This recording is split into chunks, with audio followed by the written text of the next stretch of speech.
yeah. Listen to that bubble and foam. I'm about to do something that I really don't want to do right now. And that is drink a White Claw. That's how we're going to start off tonight's stream. Drinking the only thing left in my fridge. And I mean, that's not true. I guess I do have some other stuff in the fridge. But it's the only booze I have in the fridge. And let's see how this goes. I've never had one of these. This is actually, tonight's stream is actually just like a White Claw reaction video. And, oh.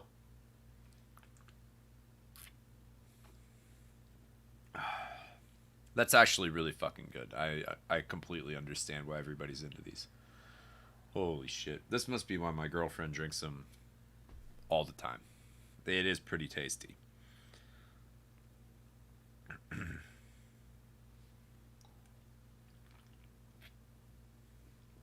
This is like a treat, you know? It just tastes so sweet. It's like a I'm just going to go straight through this thing, you know? I don't even think I'm going to be able to put it down.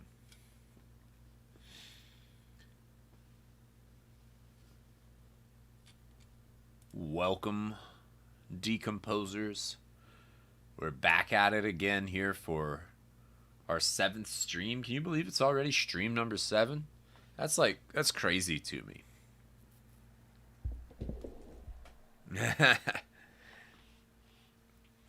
It's definitely LaCroix. How do you say it? Do you say, I like to say LaCroix. LaCroix is for the boys, but I think it's probably really LaCroix. Feels good to say LaCroix. Yeah.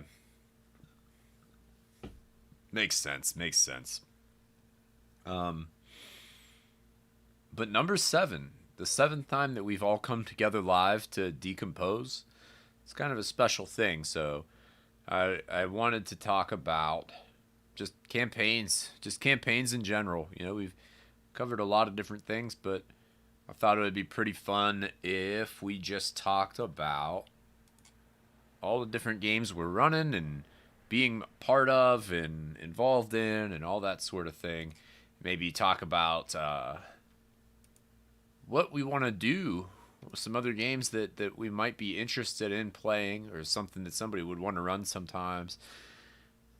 I'm not gonna lie, I want to hear like some weirdo genre type shit that I couldn't think of on my own, that I've never seen done before. It's like I've been playing role-playing games for a long time, and I've come up with a lot of really dumb ideas for games, and I've definitely convinced some people to play some pretty stupid stuff, but I want to hear what you guys have, and I want to talk about some things that I think might be pretty interesting. So we're back in the Podbean. I'm going to drop that link in the chat. It's in the description, but I'll throw it in the chat too for everybody. Maybe we can celebrate episode 7 with our very first caller. We can see if it actually works and see what happens. Oh God, that's what I'm talking about. Let's do it. I click this. Can you hear me? I can hear you. Am I live? You are live. All right. So we're talking about games. Yeah. I think I want to tell you not about a game that I'm running or a game now, but a game that I ran a long time ago. Yes, please. So, to get everyone started, I shamelessly stole your Radiant Empress theme. Yeah. You were like rolling with for a while. I just took that. Had the mystery like paradise city guarded by the Radiant Empress in the middle of the wastes, and my players got to work doing some D&D stuff, just like killing goblin bands and things like that. As they progressed, they then learned about this like warlord that was coming to conquer from the west or from some direction or something, And one of my players was getting ready to go to the military, and so we were doing like a send off, and we were going to close out the campaign. And Yeah. the warlord had this magical artifact that like controlled this undead or golem army or something, some big bad thing that nobody could do anything about. And so they marched their way to the warlord. They killed him, and then like in his death throes, he offered the powerful artifact that he used to steer the army to the character of the player who was leaving for the military, and said that he was like worthy to continue the crusade. And so the player took it and continued the crusade, and then we had to do a whole second campaign to stop it. That is excellent. I love it. And it's probably the craziest thing I'll ever run in my entire life. I don't know if anything I can do will top that. It sounds like a good one though, and I mean, if you're doing the Radiant Empress theme, that's about as good as it gets, in my opinion. Yeah. I'm trying to figure out. Oh God, I'm trying to mess with the volume here, as I hear you're very quiet. Everybody's saying you're quiet. All right. Well, it's I'll really keep loud talking. for me. I'll Yeah, talk just about- just keep talking. I'm gonna I'll keep try to talking experiment. Yeah, I'll talk about part 2. Yeah. People can tell you if I'm still quiet, and you can adjust my volume. I love it. So Thank then, you. In part 2, what happened is the original party members Yeah. then became like the NPC leaders of the rebellion Yeah. to stop their former comrade, and then the new PCs made like low-level adventurers that were in that were in the rebellion, and they ended up probably the biggest highlight from that the second half of the campaign is the character was a half orc that like betrayed everybody, and so Yep. I went like real big 40k war boss vibes, and gave him like this like crazy like big manufactured like futuristic armor. Yeah. And so they had to go get some various MacGuffins to like shut down parts of the armor so they could actually defeat him. And they had to go like way into the toxic wastes, which were then revealed to be like highways and skyscrapers and like remnants of like a modern city that had like since been in ruin. And they went to get a device to turn off like his shield or something, or I forget exactly what it was, but they went into like this tower and climbed the tower to the top and got the device out of the top, and then as they left, I showed them I had found some really good artwork of like a grown over space shuttle, and Yeah. so like the tower dungeon was them climbing a grown over space shuttle, which was like real good too. Can you guys hear Kraker a little bit better? I tried to change up I tried to add a little thing here to capture his audio. Oh no, I don't think you guys can hear me now. Oh no. Oh no, can you guys not hear Craig? Can you only hear me? That would be awesome. Can you hear me, Shane? Yeah, I can hear you. This is my show now. I love it. Just hijacking my show. Can everybody in the chat, everybody else, are we both on this? Is this actually working? Maybe. I'm just gonna keep talking a little bit so that way I that's can get good. back to you on levels. I think another. Okay, cool. This is so much better. Awesome. Wow, that's amazing. This is like one of the first times I should like sit down and actually play around with this thing and figure out how it really works instead of just doing it on the fly week by week. But I like the adventure. I like the technological adventure. This is like a campaign for me personally in life, is just going around. It was very inspired by a lot of the stuff that you had run. And like the post-apocalyptic was once modern but has since regressed and become magical. Yeah. Yeah. I just meant my personal journey with technology. Oh. Just like this microphone and me messing up and like just like pushing buttons and stuff. But no, that sounds like a really solid. That sounds like a solid game for sure. I like that Western game. That Western one shot that you had Oh going was yeah, really a lot of I fun. should probably like work on that. Mm-hmm. I think that that's a neat concept. Yeah, I think that's a Uh, great I'll, I'll one. fill I'll fill the viewers in. Yeah. So what it is, and spoiler alert, but I probably won't run it for anybody, so whatever. Um, it's set in like a spaghetti western style town with just like one street, buildings on each side, and I got everybody's characters details before I thought about what like the hooks could be, but we ended up with like a sheriff, and you were just like a snake oil salesman, and I don't remember I what was all the the characters doctor, were. man. Oh yeah, a doctor. Yeah, snake oil salesman, That's doctor, sort of same the thing. same thing. Yeah. And then I thought of failure points in like a Wild West shootout Yeah. where some gang would come to take the town and kill the sheriff. And so I thought of all these failure points, and then what characters could do to stop those points of failure. So like the one that I remember the most is that the sheriff's like ammunition was damp, and so when he went to shoot in the shootout, his gun would misfire and he would die. And then whenever the shootout comes around, which I had like the clock prop, the clock Yeah. prop was pretty cool. I did like that Um, prop. Great yeah, use and of so like props. every time the characters would do something, the clock would advance, and then when it hit high noon, the shootout would start, and then everybody would die. And there were like those points, those failure points were narrated. So like the sheriff misfired, and there was like somebody that broke out of jail that you guys saw, and just like all these points of failure. But then once the players died, they were like revived in front of death or the Grim Reaper or something like that, and then they were sent back to the beginning, and everything was like the same. And then over the course of it took you guys maybe like 3 or 4 run throughs to start really picking up on the fact that things were the same and you Yeah. could change stuff. And yeah, I should expand on that because I think it's got good bones. Yeah, I would agree. I like you got the kind of Groundhog's Day thing, which could definitely not go good. But you ran it awesomely. It turned out really well. It was a lot of fun. I think everybody really like had fun with their characters. I know I did.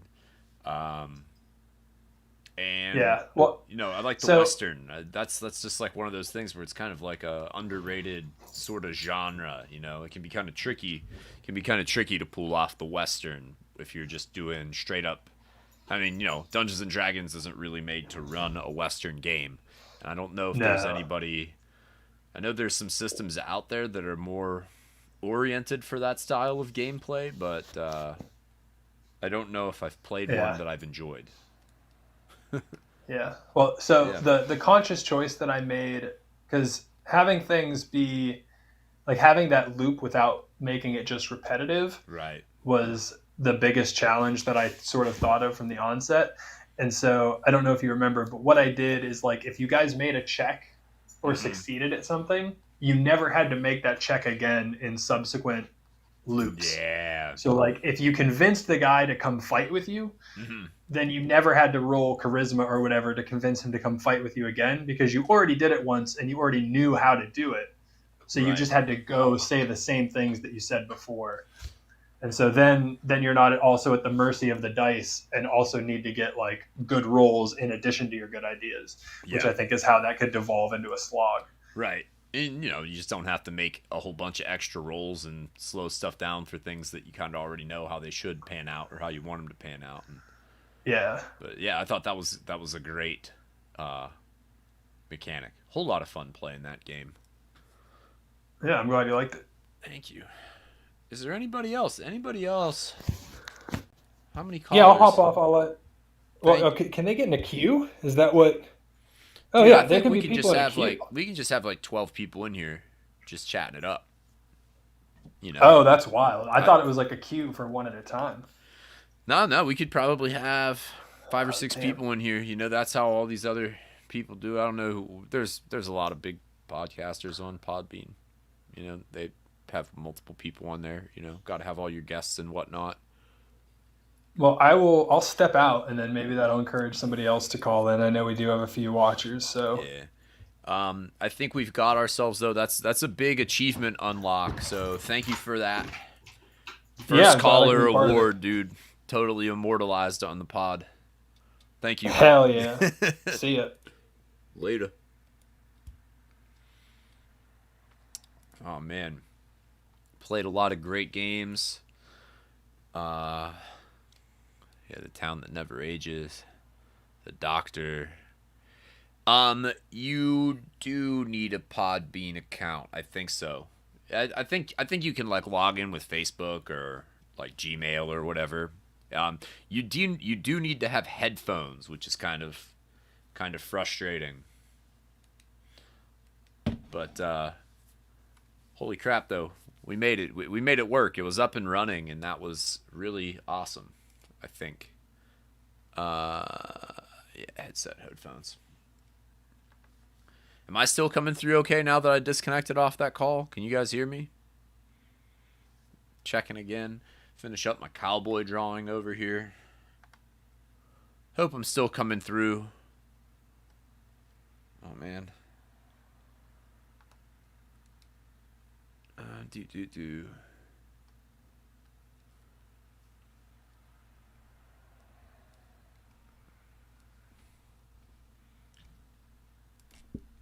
Oh, boy.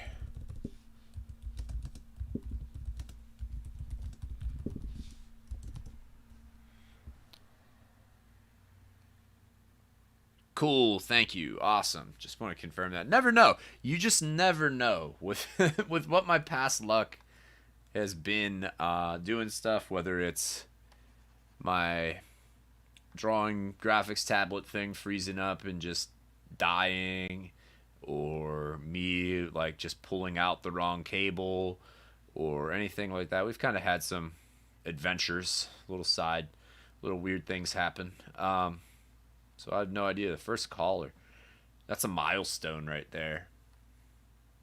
As you guys, if anybody else is trying to be a caller, right, I'll keep the pod being open. I'll keep one eye on it, and we can play with that as we continue on. What do you think would be some interesting an interesting campaign, or at least a couple sessions? Like, there's that fine balance where it's like you make a game, you come up with a game that sort of has an interesting idea, but then it's like, do I really want to play that game for like 12 sessions or more, or however long a campaign you consider a campaign to be? More than one session, right? There's a lot of things that are super fun as one shots, but you know, probably don't make for very good campaigns. I played a one-pager RPG called Crash Pandas that's very popular. I think got like a little popularity to it, got a little buzz because I think Matt Mercer or somebody was playing it. But it was a super fun game, but at the same time, it kind of takes a lot of work to prep if you try to design like the actual tracks for people to go around. But it was super fun. So I don't know if you could run something like that like weekly. It takes a little bit to prep, but it's pretty cool. The whole premise of the game, if you're not familiar with Crash Pandas, is that you're just a group of pandas and you're all driving the same car. You're all just trying to drive the same car together. Yeah, and you're just like, you just do underground street racing as a group of pandas, or not pandas, raccoons. What am I trying to say? As a group of raccoons. There's not pandas. You know, Crash Panda being a play on Trash Panda. You're a group of raccoons all in the one car trying to drive it, and it's pretty awesome. It's a lot of fun. In the lands below, I actually took the rules for the game, for the racing portion of the game. Yeah. And the characters in the lands below fought this witch, and she tried to get away through this portal, and they freed a coatl, which is like a big spirit snake dragon sort of thing. And the players all grabbed hold of the coatl and jumped into the portal as well, and they started flying around. Is it the same author as Honey Heist? That's cool. I think there's a guy in here. I think Dom ran Honey Heist before. But everybody took part in controlling like the coatl, like their spirits were kind of merged inside of this space dragon, and they flew around the astral plane, chasing after Yorta, the evil witch who like transformed into just pure energy, and they were like crashing around asteroids and being chased by Githyanki pirates. It turned out to be a really fun, enjoyable game. Plus, we just listened to sleep the whole time. We just listened to the song Dragonaut on loop, which is, even if the game sucked, it still would have been awesome because that's probably just the best song ever.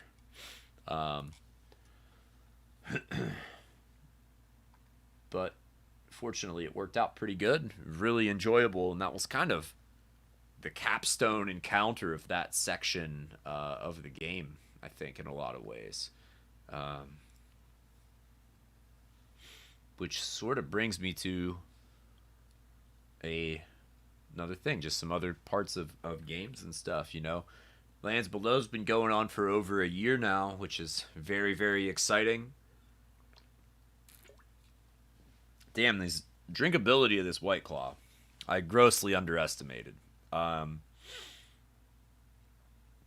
Below's been going on for like a year now, and they're getting into some interesting places, right? So where they're starting to, I don't want to give away too much stuff, but they've embarked onto what is like one of my favorite modules. I'm kind of running them through a module now, which is Deep Carbon Observatory, which is, I brought it up, I think, at least 5 or 6 times. I think it gets mentioned at least once a week on here.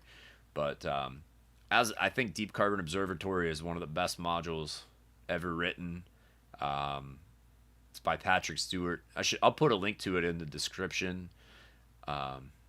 He just released like a remaster version of it.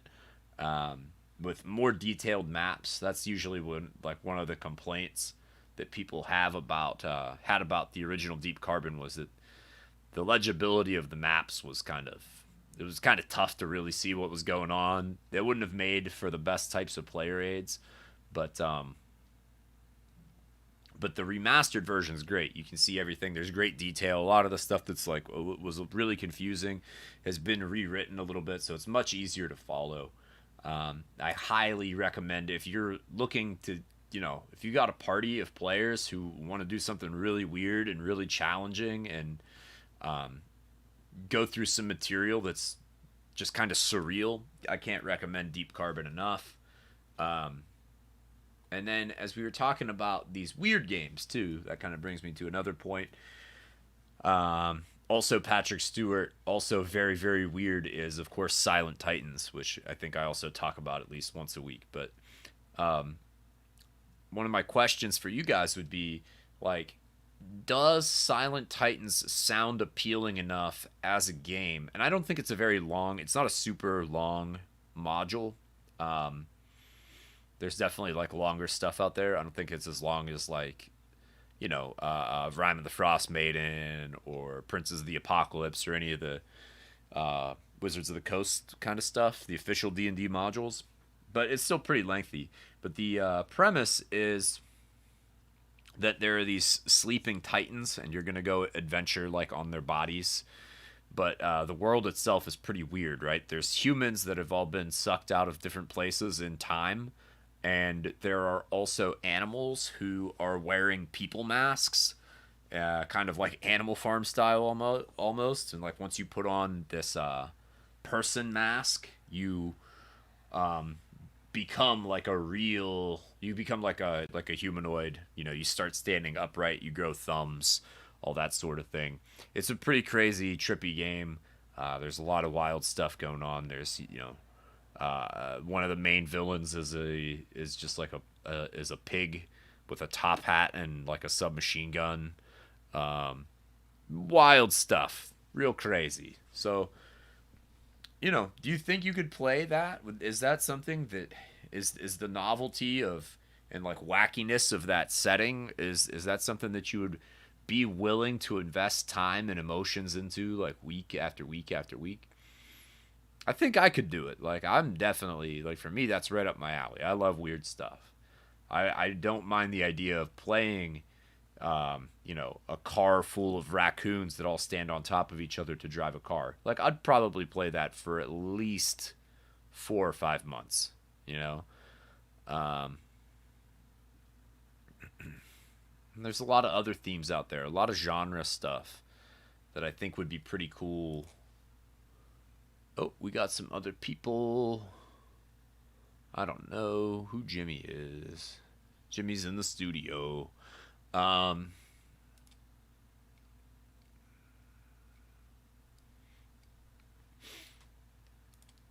do.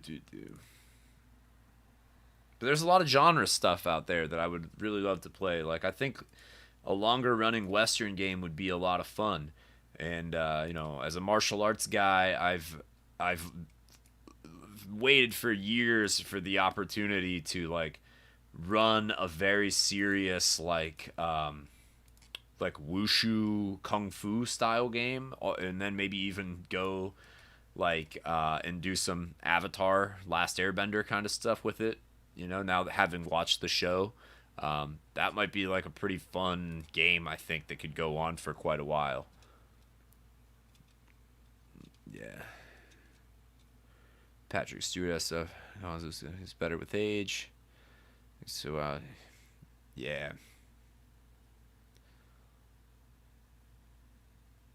Yeah, but I think that would be cool. But then also like a different take on that would be like a samurai game where it's very much like D&D, high fantasy, but you know, Japanese, big Japanese flavor there.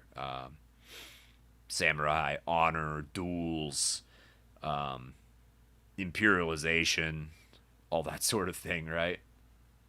There's an interesting campaign setting. It's called Yun Su In. If you've never heard of Yun Su In, it's supposed to be flavored from like around the Himalayas, sort of um, like China, Nepal, um, like the areas around the Himalayas, I believe. Which I don't think is I don't have the geography chops to name all those places off the top of my head, but it's pretty wild. And what's neat about that is it's mostly random tables, right? So as you kind of generate, as you play through, you just keep generating these places as needed. Yeah, tons of great stuff out there in the indie world, right? These other developers, and usually the stranger it gets, the closer to the official Dungeons and Dragons modules you get, the more you're gonna run into. I don't want to say like Disneyfication, but kind of your Disneyfication of things. Now that being said, there's definitely some wicked stuff that exists in those modules. Out of the Abyss has some pretty wild stuff in it when you get into the underground there. But yeah, whenever you don't have any particular like loyalty to anybody, and you're not going to make a bunch of money off of something, it's way easier to just like throw out the wildest ideas, write it in a book, and just send it to the internets, right? And it works for some people. You can maybe link up and find some people who totally are on board with you for that. Yeah.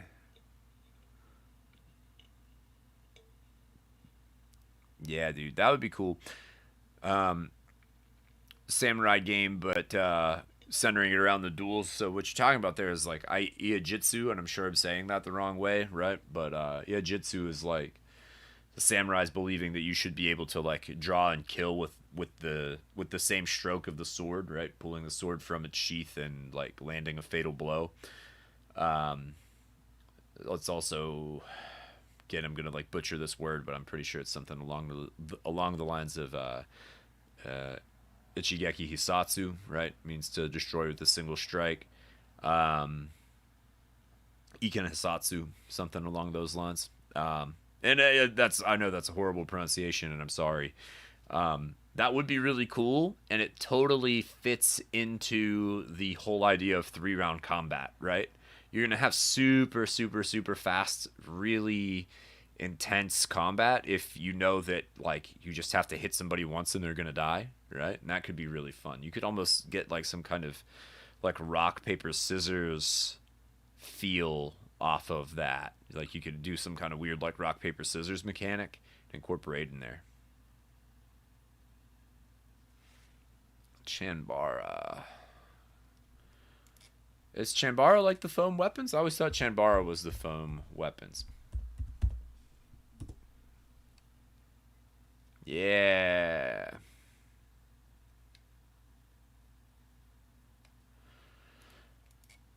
Chanbara's neat.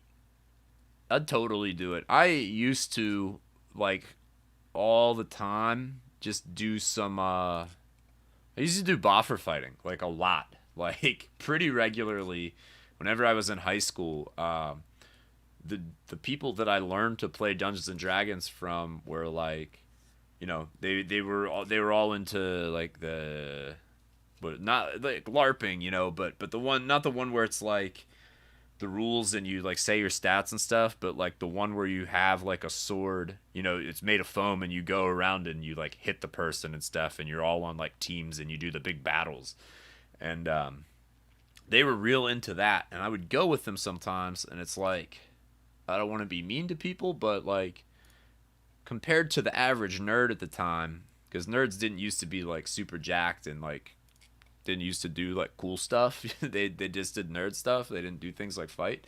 So I was in like pretty good shape from doing martial arts and stuff. Had a good idea, of good sense of timing. I used to love to go boffer fighting because like it was just easy to beat everybody up with a sword, with a stick. When you have like a good idea of what you're doing with it and you know that the other people don't. And then the other people that I usually played D&D with, we just all started to get into that too, and we were all like, you know, pretty athletic dudes. So we used to beat the hell out of each other. It was so much fun though. I definitely miss that. From like a martial arts standpoint too, there's definitely like good benefit. Like if you're just doing like if you're just like a stand-up martial artist or even just like a jiu-jitsu guy or something, just doing like weapons training stuff where someone's really like swinging a stick at you and you have a stick and you're trying to not get hit is super fun. It really tests like your reflexes in a way that just like punching and kicking might not. Not if you can dodge a stick, you can dodge a kick, right? Um,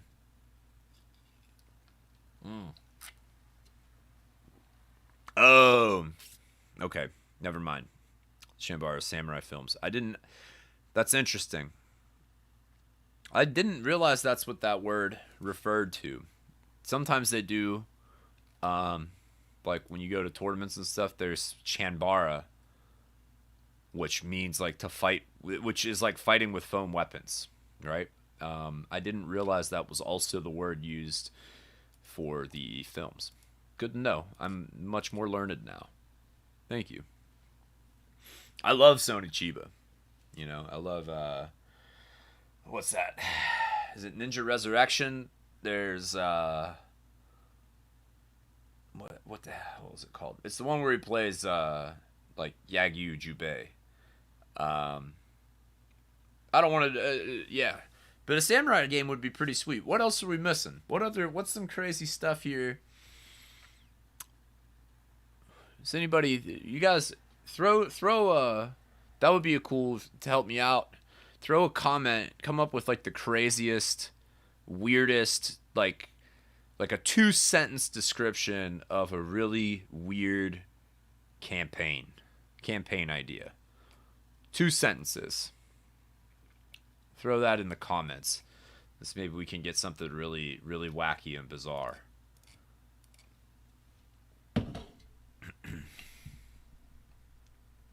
I got to get another White Claw. what is my life right now? But a bunch of White Claws. Campaign about just getting a bunch of White Claws. Like, it's the whole theme is like there is no laws when you're drinking the claws. Could be kind of sick.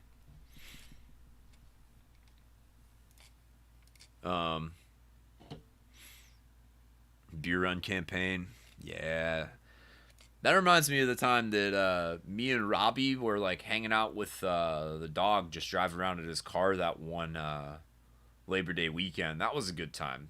We did 2 power hours that day. That was cool. Other campaign updates. Where else are we at? We talked about Lands Below quite extensively. Let's get some other stuff. Let's start drawing. So those Lands Above people.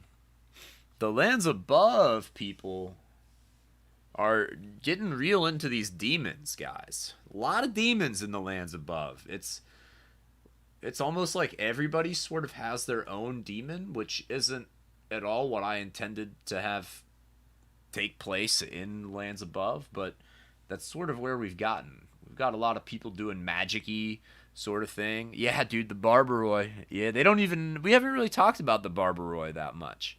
But we probably should, because they are kind of close to it. They're actually near the Barbaroi.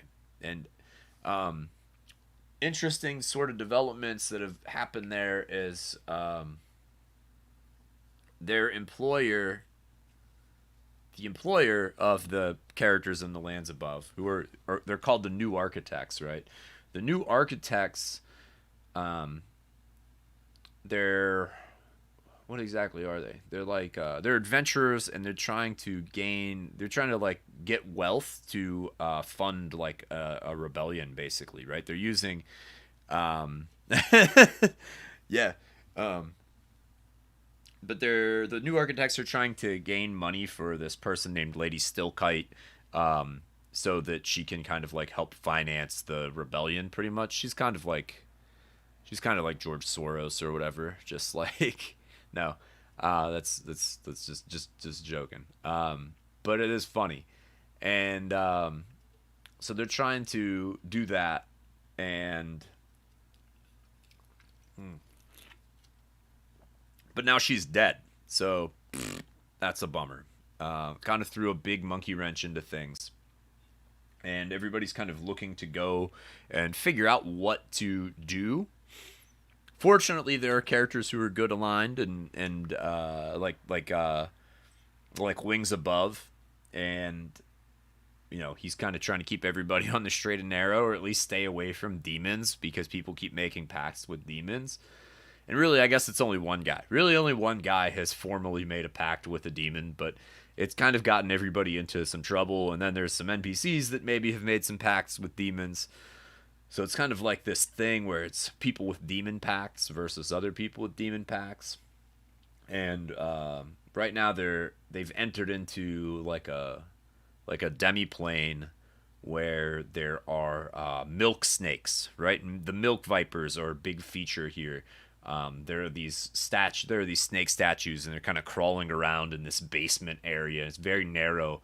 They're getting attacked by swarms of these snakes, and it's sort of like I don't want to give away exactly what it is, but it's kind of like a manifestation. This area is like manifested by like the demon. It's the demon's presence on the material plane.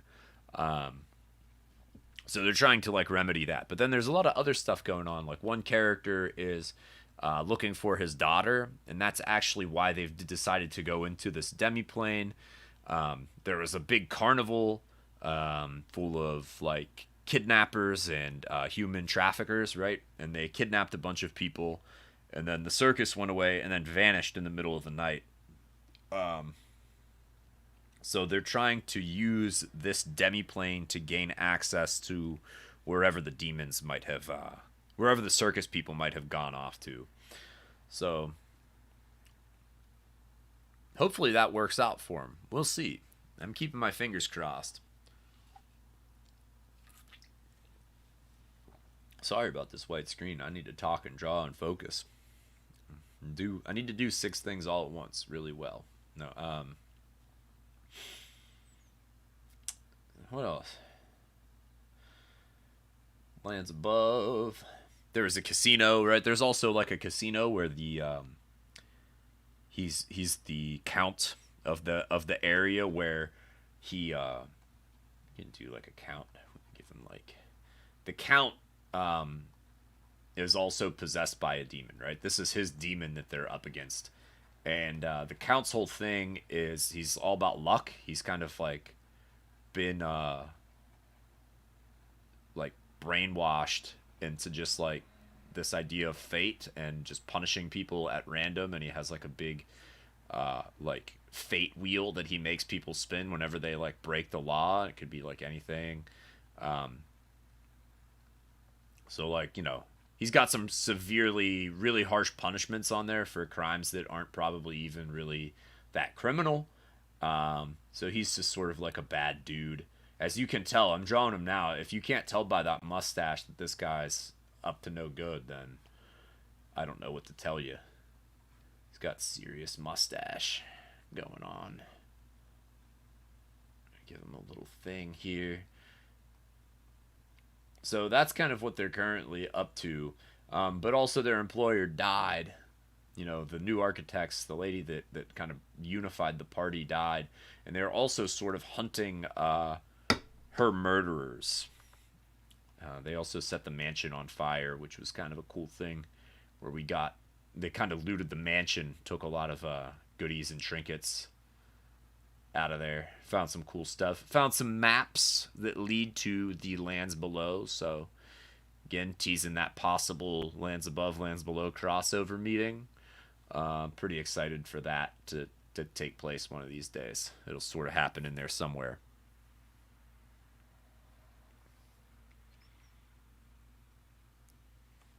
Nice. Bust a deal, face the wheel, exactly. Who rules Bartertown? It's full Bartertown kind of stuff, right? Bartertown rules in the city of Ardeen, right? That's what's going on there. So, been having some fun with that.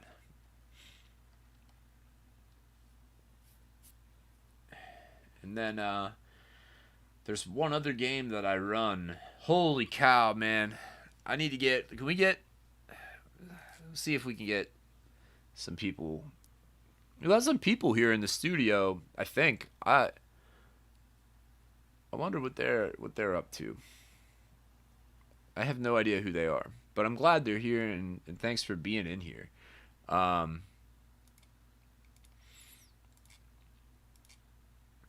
I want to talk about my Friday game, too, because that's another really fun one, right? Friday's game. Where's Sam? Sam up in the chat still. Friday's game last time was kind of like a banger because I don't think we had any combat. It was like one of those sessions where it just turned out to be like role playing, but was still really fun. You know, sometimes you hit those every once in a while and you need them. I spend a lot of time thinking about game mechanics, and we spend a lot of time here talking about game mechanics and stuff like that. And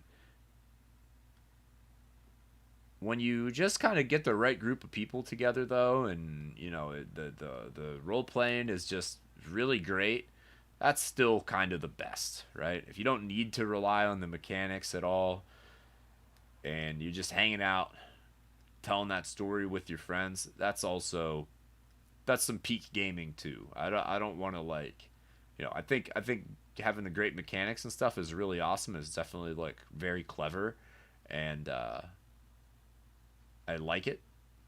But then too, sometimes you just do it right, and holy cow. Yeah, 2 players. Yeah, it was just me, Sam, and then the other guy in our group.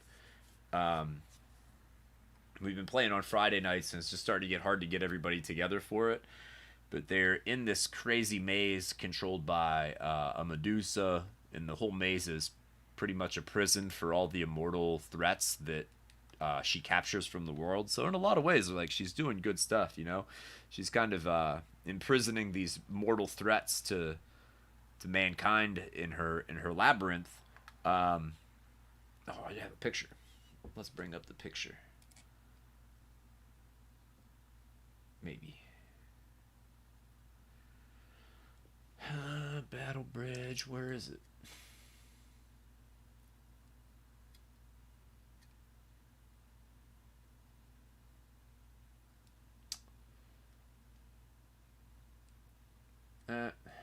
Womp womp.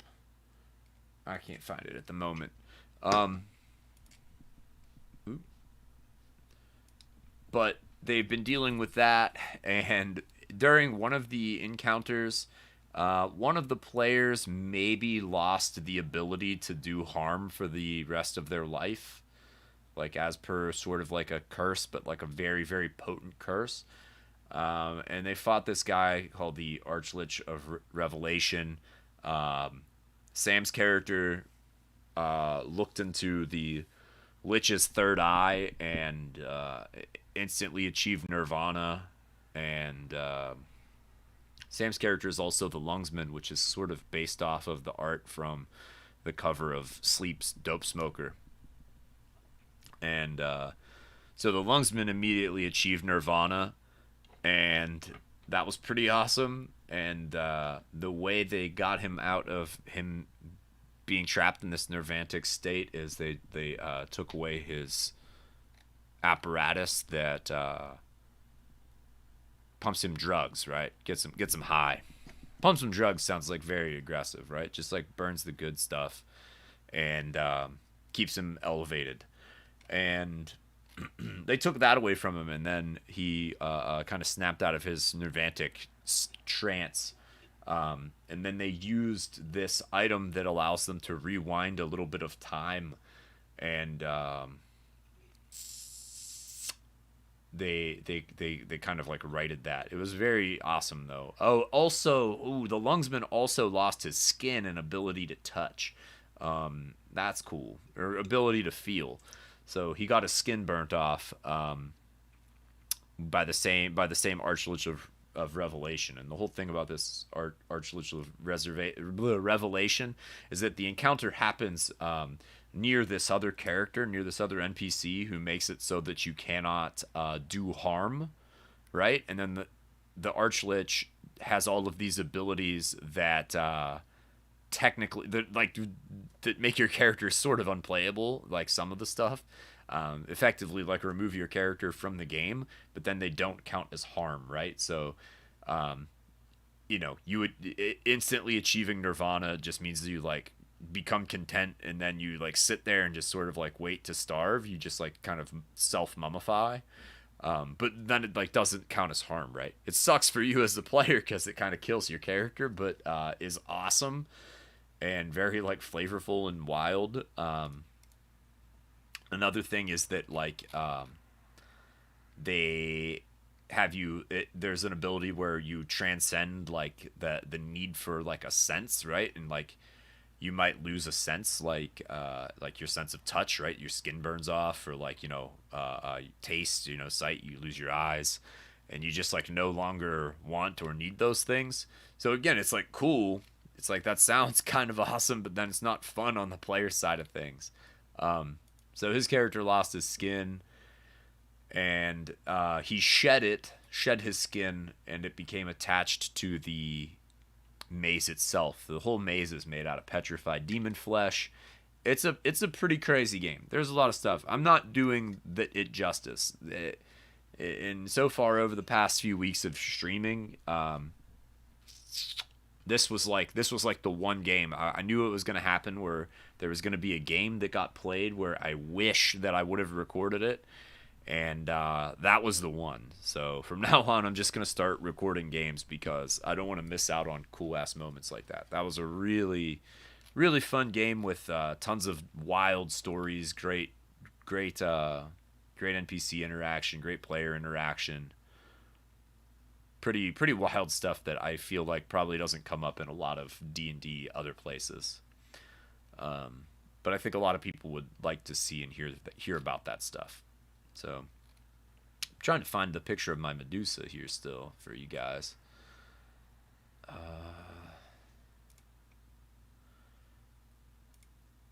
do we have any?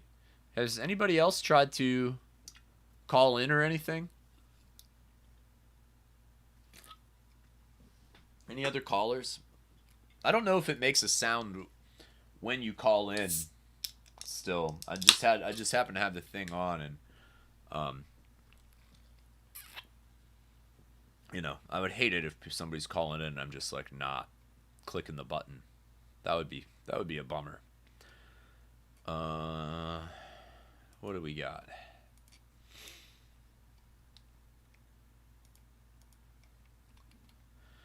Super cool.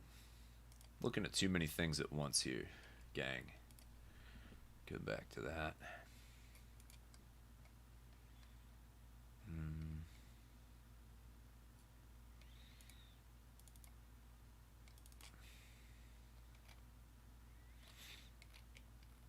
Trying to find my Medusa still for you guys. There she is. All right. So one of the other things that happened in that game is, so the Medusa runs the maze. She is the boss and is in charge. But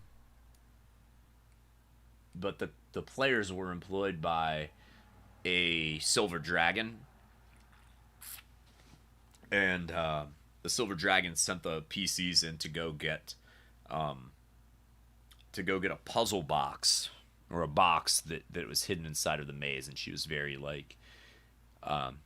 cryptic about it, and not answering a whole lot of questions revolving around the box. So they've been sent in to go find it, and they weren't having a whole lot of luck, but they did at one point encounter the Medusa, and the Medusa asked why they were sent here. They mentioned the box, so on and so forth, and then they mentioned that their employer is like a dragon, and so she went off to go look for the dragon. So these two NPCs, the Medusa and the dragon, had this big showdown, and the dragon is now just like a giant petrified statue out in the courtyard, and the Medusa suffered a lot of wounds here, as we can see, missing some snakes, missing some eyes, got some burns and bandages and all that sort of stuff. Maybe creating some sort of blind spot for the characters to move around in and not get immediately petrified or something along those lines. That could be a really fun and interesting thing that comes up. But yeah, that's kind of what I've been thinking about. That's what's been going on in the games that I'm in the games that I'm running. Hopefully, maybe that'll give you guys some inspiration for your own games. I would love to hear about them. And yeah, we're gonna finish out the year going hard with these games for sure. And maybe that's the best thing to go off on. Is how do you guys end a campaign? More often than not, I've had my games just kind of trail off into nothing. This is something that Sam and we were talking about a little bit the other day. That he actually brought it up. How do you end a game? Nobody wants the game to end, right? That's like your favorite TV show coming to an end. And a lot of times endings suck. Endings are inherently awful a lot of the times. There's you don't really watch a movie for the ending, right? You a lot of the time, until this new trend of always trying to subvert people's expectations and whatnot, you usually could guess how a movie or a book was going to end, and you were really just reading it for that middle part. Nice, dude. Yeah, 4 years. That's sick. That's a long time. Yeah. Because it's definitely a bummer when a game just sort of fades out. You recall all those great moments that you had with your friends, and obviously that's the important part. Is just time spent with cool people, hanging out and telling stories. That's the shit that you don't forget. But it definitely would have a cool, if you did have that cool little capstone, that ending on the tail. Yeah, man. It really succumbing to entropy. Yeah. Wings Above, are you running that game that's been going on for 4 years? Or are you a player in that one?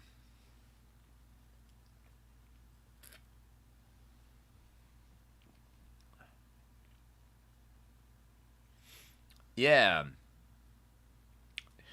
Yeah, that's definitely another thing, right? The idea that if you don't end it, then it's still sort of going on, right? And I think that is important.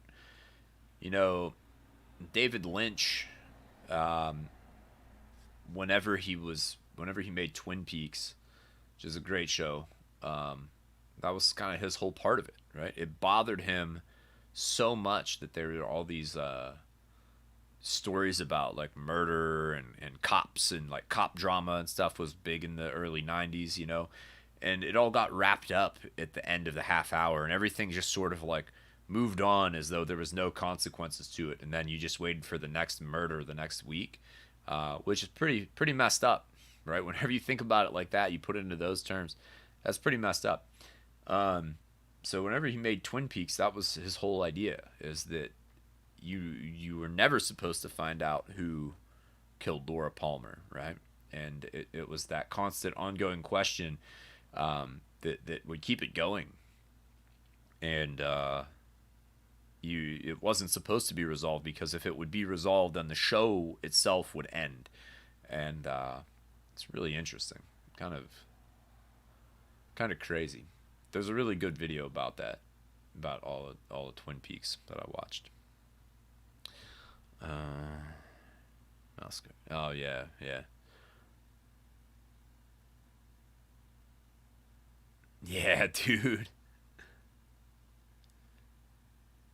Nearly 4-year campaign. Oh, yeah, gets to live in the night before Christmas forever. I like that. I mean, that is true. And Sam ran a game that was the game that we played all throughout high school and most of the way into college, even to the point where we were just playing it like one time a year whenever we would all be back together for like Christmas and stuff.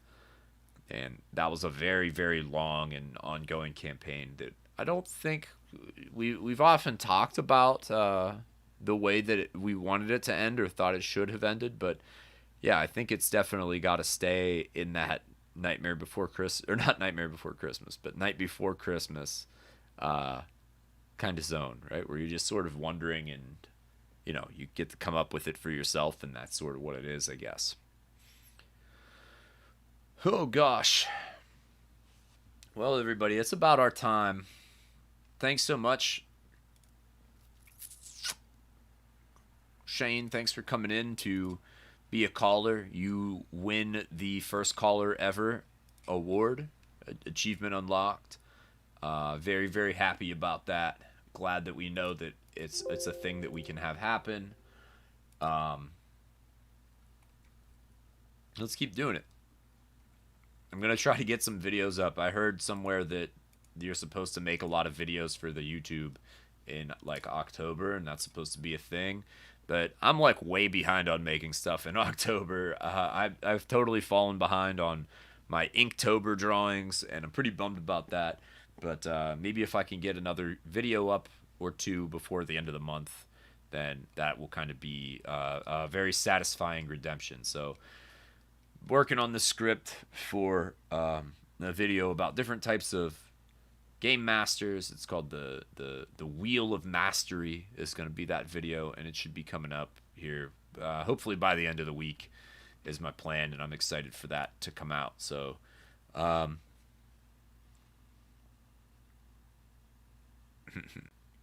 can't wait for it. You guys are awesome. And we'll talk again. We'll talk again next week. We'll do it again. I think we're gonna have to keep doing this on Wednesdays. For right now, it's either gonna be a Tuesday or a Wednesday thing. And yeah, if you guys haven't already, if for some reason there's somebody in who hasn't liked and subscribed yet, please do it. If you guys are in here, throw in those comments. Two or three sentences. Try and sell it. You get 2 or 3 sentences to a weird campaign, right? Weird, very strange. The strangest campaign that you can come up with for 2 sentences to sell it to your players, because commenting does help. It's like an engagement with the video or whatever. So that's kind of cool. It does affect how the video does, I guess. So thanks so much, guys. We'll see you all in See the Lands Above players this weekend, and talk to everybody soon. Y'all have a great night, and good night. Keep decomposing. Sorry, keep decomposing.